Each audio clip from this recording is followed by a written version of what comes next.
Dear viewer, welcome to the voice of First United Methodist Church, Moheto, the voice that will be bringing you in-depth programs that are both informative, encouraging, and uplifting.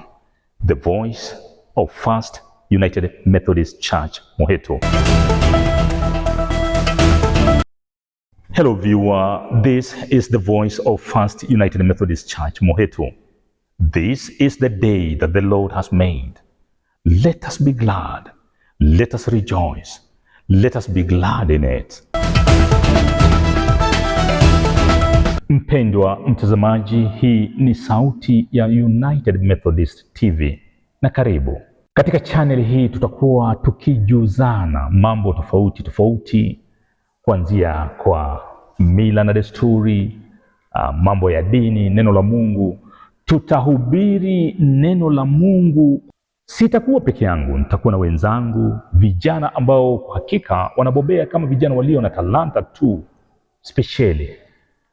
Aidan Johansen atakuwa mwenzangu katika studio hizi, na vile tuko na Zekina Wankuru ambaye kwa sasa yuko shuleni, mtoto mchanga tu lakini ambaye ako na mabawa makubwa mno katika ulingo wa televisheni, ulingo wa media.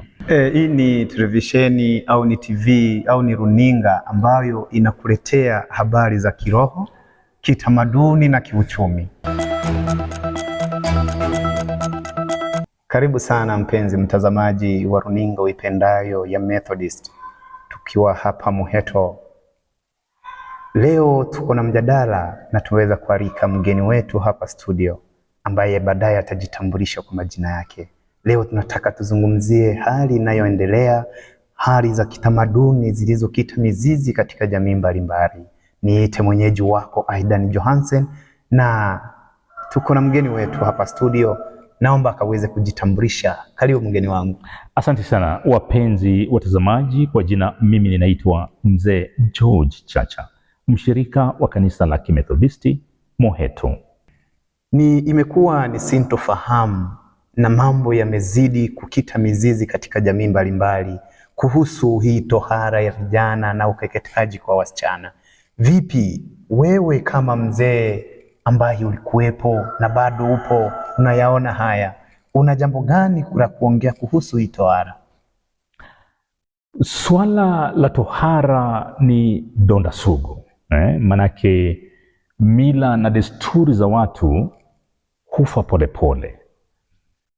Kuna desturi, kunazo mila ambazo tulirithi kutoka kwa babu zetu, na licha kwamba imani ya Kikristo iliweza kuja, tukaikumbatia, tukajiita Wakristo tunaomfuata Yesu, tunaofuata mafundisho ya Yesu, lakini nyuma ya kisogo chetu, at the back of our heads, bado sisi ni Wakuria, waona.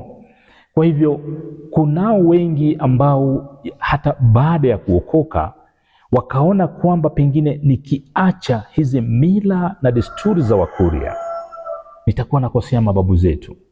Je, kwa nini Wakuria walitahiri watoto wavulana? Ilikuwa ni mila ya mababu. Kukosa kutahiri mtoto mvulana si dhambi. Kwa sababu kulikuwepo na changamoto mbalimbali.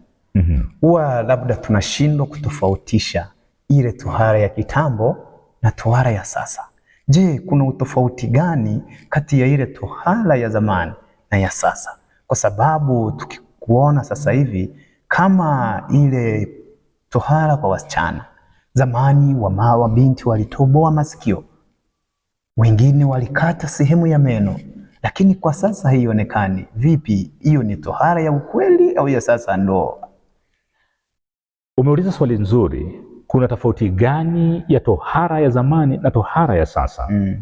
Tohara ya zamani ilitumika kama njia ya kutambulisha mtoto akiwa amefika mtu mzima.